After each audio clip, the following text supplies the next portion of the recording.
Oke, assalamualaikum warahmatullahi wabarakatuh. Ketemu lagi bareng aku Lukman Arif Wahab dari eh, PJ Akademik Fisika di tutorial Asinkron Fisika.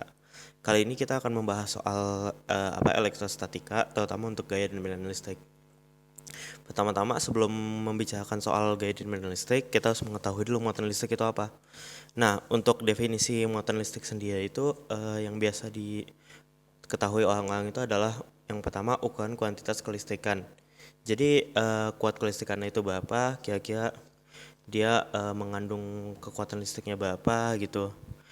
Terus sifat fisik material yang berhubungan dengan interaksinya terhadap medan listrik dan magnet. Nah, untuk muatan listrik ini sendiri itu ditentukan oleh perbedaan jumlah elektron sama proton yang ada di bahan penyusun muatan ya. Meskipun kadang-kadang itu daripada proton itu kadang-kadang disebut yang hole. Hole itu adalah kayak bagian kekosongan elektron kalau misalkan terjadi ionisasi gitu. Jadi intinya sih sama aja. Nah, muatan listrik itu ada dua jenis, yaitu positif sama negatif. Positif itu diakibatkan oleh kelebihan proton atau adanya hole yang aku bilang tadi akibat ionisasi. Terus untuk yang negatif itu diakibatkan oleh kelebihan elektron. Partikel-partikel dengan muatan beda itu beda tanda, maksudnya positif sama negatif atau negatif sama positif itu saling tarik menarik, tapi untuk yang muatannya sama tanda dia saling tolak menolak. Selanjutnya untuk gaya listrik yaitu gaya Coulomb. Nah, gaya Coulomb itu adalah gaya interaksi antara dua partikel bermuatan, ya rumusnya bisa dilihat sendiri. K-nya adalah K itu adalah konstanta yang nilainya 9 kali 10 pangkat 9 nah, Newton meter kuadrat per kolom kuadrat. Ini K ini bisa dihitung dari nilai 1 dibagi 4 pi dari epsilon 0 atau apa? Permeabilitas ruang hampa ya. Nah, sama seperti yang aku bilang tadi, itu ada diagram untuk yang beda tanda positif sama negatif dia saling tarik menarik, untuk yang sama tanda positif positif sama negatif negatif itu dia saling tolak menolak. Selanjutnya untuk kasus khusus nih ya. Kalau misalkan ada lebih dari dua benda yang berinteraksi, gimana cara kita ngukur kolom force-nya? Nah, seperti yang bisa dilihat di gambar ini, yang pertama kita ukur dulu salah satunya. Contoh dari kita mau tahu gaya di Q3 dari akibat Q1 sama Q2. Kita cek dulu gaya Q3 akibat dari Q1-nya itu berapa yang bisa dilihat F31. Terus gaya Q3 dari Q2-nya itu ada berapa dari F32. Nah, selanjutnya karena gaya itu adalah vektor, ini kedua gaya ini itu nanti kita gabungkan, kita resultankan. Kalian udah belajar lah ya itu resultan vektor gimana cara nyarinya. Nah, lanjut ke medan listrik.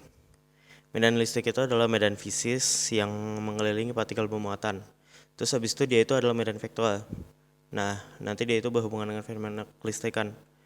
Cara nyarinya itu dari gaya kolom dibagi dengan Q. Dibagi dengan muatan listrik. Jadi dia cuman ada satu doang tuh muatannya. Ada satu doang benda bermuatannya.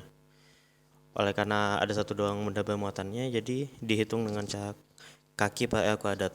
Nah, kalau misalkan ada suatu medan listrik, terus habis itu suatu kayak benda bermuatan listrik itu ditaruh di medan listrik, itu nanti dia bakal menghasilkan gaya kolom. Benda itu bakal terjadi gaya kolom. Makanya itu eh, untuk medan listrik sendiri kita bagi gaya kolom dengan muatan itulah. Selanjutnya untuk vektornya medan listrik. Kalau dari muatan positif dia itu selalu keluar menjauhi si muatan positif. Sementara kalau untuk negatif dia itu selalu mendekati, masuk lah gampangnya. Nah, oke, itu untuk medan listrik. Lanjut ke yang tadi, seperti kasus untuk medan listrik. Gimana caranya kalau misalkan sumber muatannya itu lebih dari satu? Nah, kalau misalkan sumber muatannya lebih dari satu, sama kayak gaya gaya listrik tadi, kamu hitung eh, besar dari muatan listriknya, besar dari medan listrik dari masing-masing muatannya itu berapa, lalu kemudian kamu sultankan semuanya. Seperti kayak yang bisa dilihat di gambarnya. Ini key 3-nya kurang belum dihitung. Nah, selanjutnya eh, kalau misalkan bendanya itu bukan titik, jadi bendanya itu kayak suatu benda yang besar, jadi otomatis jaraknya itu berbeda-beda dan ada persebaran itunya, persebaran muatannya.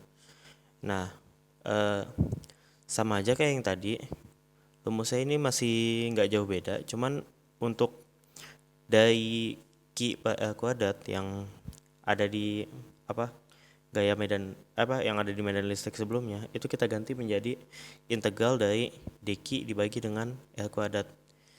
Ini ini adalah vektor. Jadi kamu bisa ini adalah vektor, jadi kamu bisa nulisnya itu sebagai suatu vektor dibagi sama besarnya untuk menunjukin arahnya. Jadi ya untuk nunjukin arahnya. Ini di sini untuk L dikurang L dibagi dengan L min L pangkat 3 itu sebenarnya sama aja kayak yang tadi itu kan.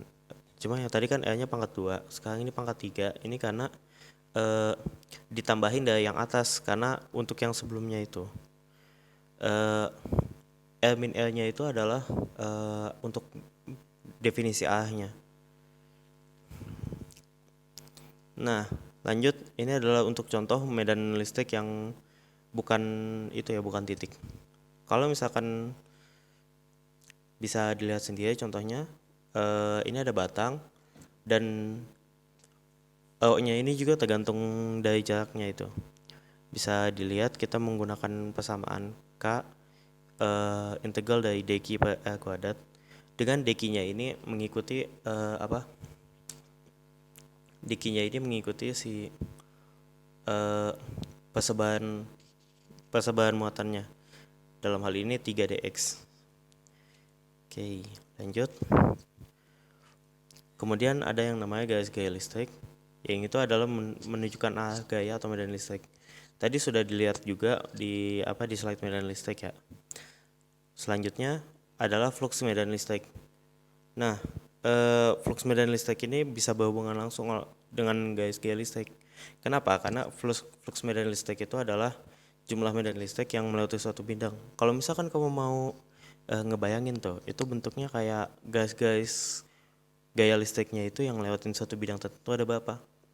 Nah, untuk secara matematis sendiri itu adalah produk perkalian dot antara vektor luas bidang sama vektor medan listrik.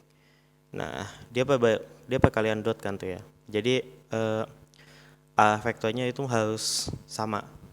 Sementara untuk arah vektor dari luas bidang sendiri itu adalah ke arah normal bidang tersebut. Makanya itu kita menggunakan cos theta untuk ngebikin si medan listriknya kalau misalkan dia agak mencong dikit, buat ngelurusin medan listrik kita pakai cos theta. Nah, selanjutnya yang berhubung udah tahu soal flux medan listrik, kita bakal ngomongin lagi soal hukum Gauss. Hukum Gauss ini itu adalah hukum yang sangat membantu dalam penentuan flux medan listrik, dan ujungnya jadi sangat membantu untuk perhitungan medan listrik. Nah, hukum Gauss itu menghubungkan flux medan listrik yang tadi P besar pada Gaussian surface. Gaussian surface itu kayak bidang tertutup yang bentuknya mirip seperti persebaran dari si muatannya itu, dengan muatan yang dilingkupi oleh bidang tersebut alias Q enclosed. P itu adalah P alias flux medan listrik itu adalah Q enclosed dibagi dengan epsilon 0. Epsilon 0 itu adalah permeabilitas ruang hampa. Nah, ini bisa kita lihat, kalau misalkan kita lihat lagi, flux medan listrik itu adalah E dikali A. Tapi untuk yang namanya benda-benda yang bentuknya besar gitu, bentuknya besar dan tidak teratur, itu bakal berubah menjadi E dot dA, karena bidangnya nanti akan diintegralkan untuk menjadi suatu Ya, bidangnya itu nanti dibagi-bagi menjadi bagian-bagian kecil dA, lalu semuanya itu akan ditegalkan untuk mencari jumlahnya. Nah, ini contoh penerapan hukum Gauss kepada sebuah benda bola ya. Misalkan ada sebuah bola itu mencakup suatu muatan yang gedenya plus Q. Dengan bola itu berjari-jari besar. Nah, untuk Pi-nya sendiri dari kita gunakan hukum Gauss yang dari awal. Pi itu adalah Q enclosed dibagi permeabilitas ruang hampa sama dengan integral dari E dot dA. Nah, ini integral yang kayak gitu itu maksudnya integral tertutup ya. Dan untuk bola, gabungan dari dA-nya itu karena dia simetri, bisa kita langsung sederhanakan menjadi luas permukaan bola. Untuk bola kayak gitu ya. Lalu akibatnya itu kita bisa langsung mengubah si integralnya menjadi E dikali 4 pi r kuadrat, sementara Q enclosed-nya itu kan plus Q. Nah, dari sini kita bisa langsung menghitung bahwa medan listriknya itu adalah Q dibagi dengan epsilon 0 dikali 4 pi r kuadrat. Oke. Lanjut kita omongin soal muatan induksi. Jadi muatan itu kan saling mempengaruhi satu sama lain tuh ya, saling berinteraksi dengan tarik menarik atau tolak menolak. Nah, salah satu akibat dari tarik menarik tolak menolak itu adalah induksi muatan. Kalau misalkan kalau misalkan sebuah benda netral itu dideketin ke suatu benda yang bermuatan, maka muatan dari benda yang dideketinnya itu tadi itu bakal naik muatan yang berlawanan yang di benda. Akibatnya itu nanti muatan positif sama negatif di bendanya itu bakal kepisah. Jadi bendanya itu kayak punya muatan gitu. Nah, kalau misalkan sebagian muatannya itu kita keluarin, nanti bendanya itu akan bermuatan nanti. Oke, lanjut ke konduktor sama isolator. Perbedaannya nih ya, simple aja. Perbedaannya itu adalah kemampuan mereka untuk menghantarkan listrik. Kenapa benda konduktor mampu menghantarkan listrik? Karena muatan di dalam benda konduktor itu bergerak bebas. Nah, kalian ingat juga kan, kalau muatan kalau satu jenis itu saling tolak menolak akibatnya, dan karena di dalam konduktor itu muatan itu bebas, maka mereka itu bakal saling menjauh satu sama lain. Jadi otomatis itu si muatannya itu bakal kumpul di kulitnya si isolator karena itu yang paling jauh. Nah, untuk isolator sendiri dia susah ngehantarin listrik, soalnya di dalam isolator itu bendanya itu nggak bisa bergerak bebas gitu, makanya dia di situ aja gitu kan. Nah, bisa dilihat di gambarnya, konduktor itu semua muatannya itu ada di pinggir-pinggir, sementara isolator itu kesebar di tengah-tengah juga ada. Nah, lanjut, apa pengaplikasian dari sifat konduktor yang tadi. Jadi karena muatan di konduktor itu akan kebuang ke sisi-sisinya, jadi otomatis di tengah-tengah konduktor itu, di dalam konduktor itu pasti nol kan muatannya. Nah, oleh karena itu kalau misalkan kita mengaplikasikan persamaan Gauss di dalam konduktor, maka kita akan memperoleh Q enclosed-nya itu kan 0. Jadi medan listriknya itu adalah 0. Oleh karena itu di dalam konduktor itu sama sekali tidak ada medan listrik. Nah, akibatnya konduktor itu bisa digunakan untuk melindungi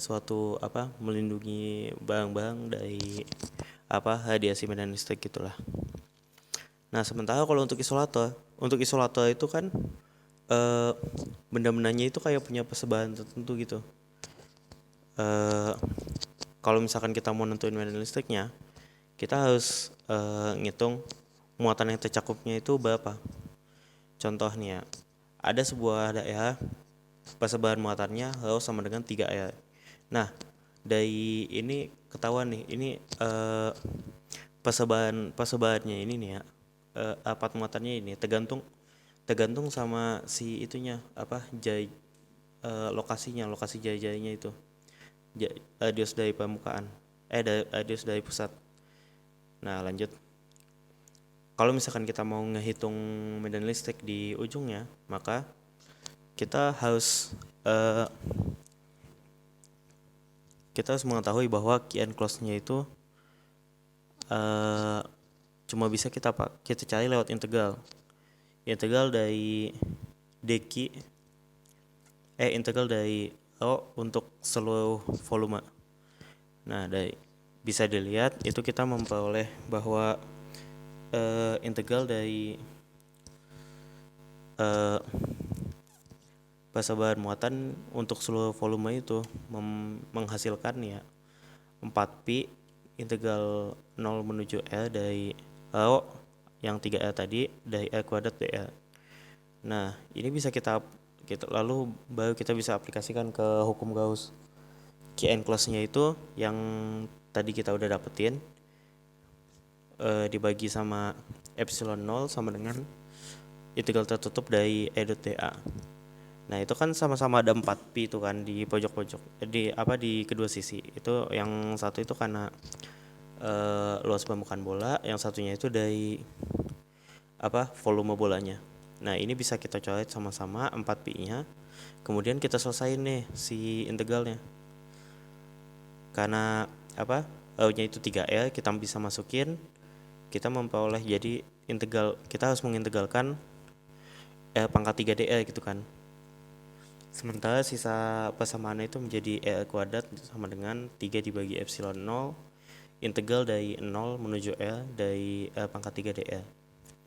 Nah dari sini kita memperoleh hasil persamaannya jadi L kuadrat sama dengan 3 dibagi 4 epsilon 0 L besar pangkat 4. Nah dari inilah kita bisa mendapatkan EL, medan listrik dalam medan listrik di jarak L sebesar 3L kuadrat dibagi 4 epsilon 0.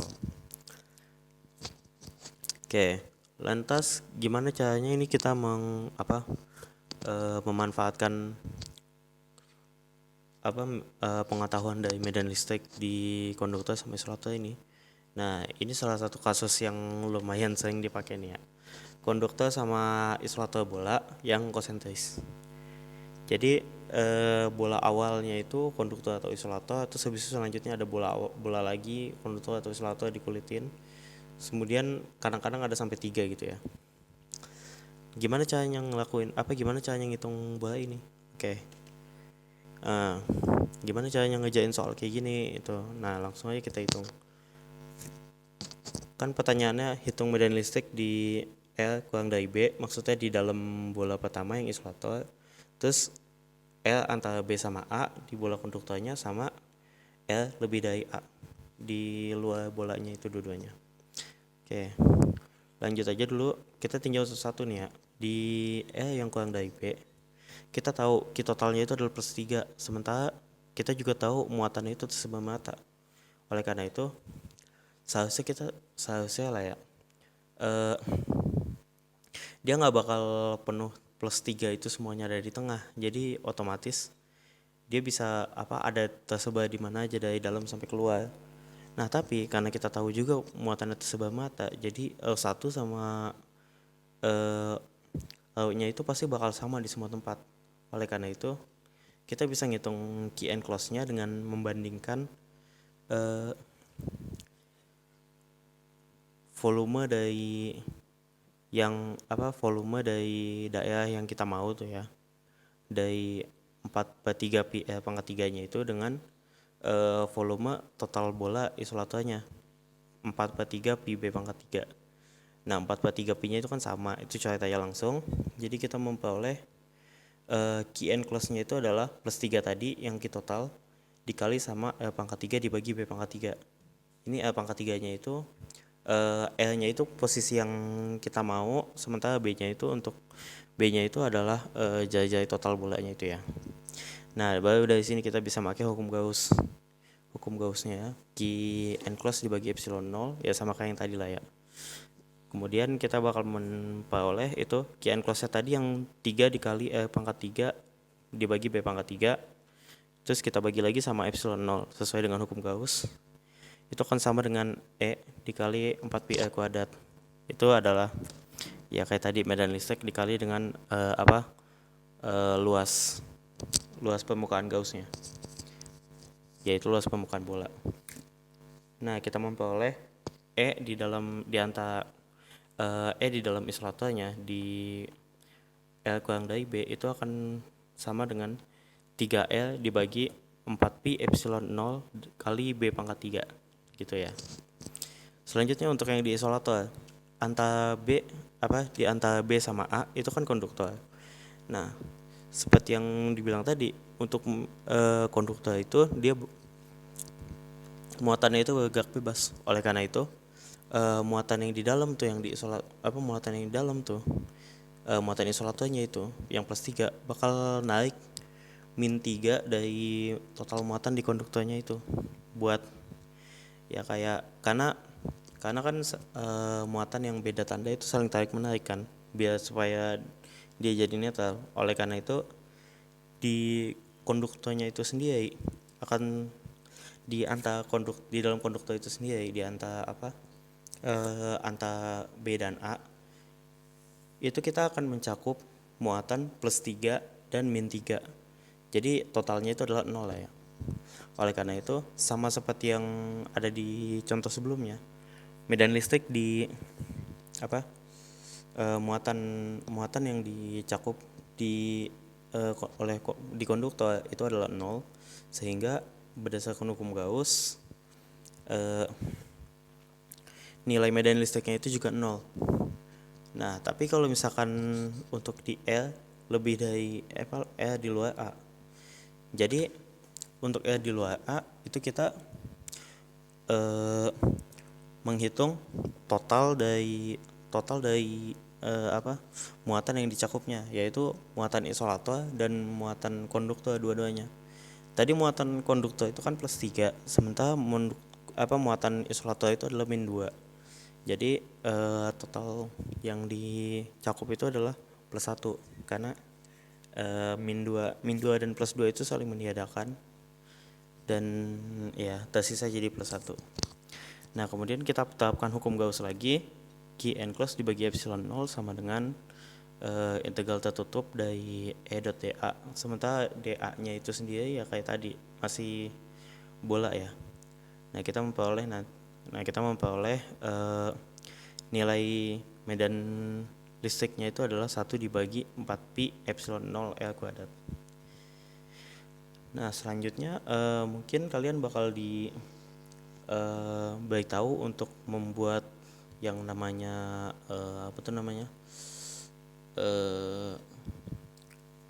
kayak semacam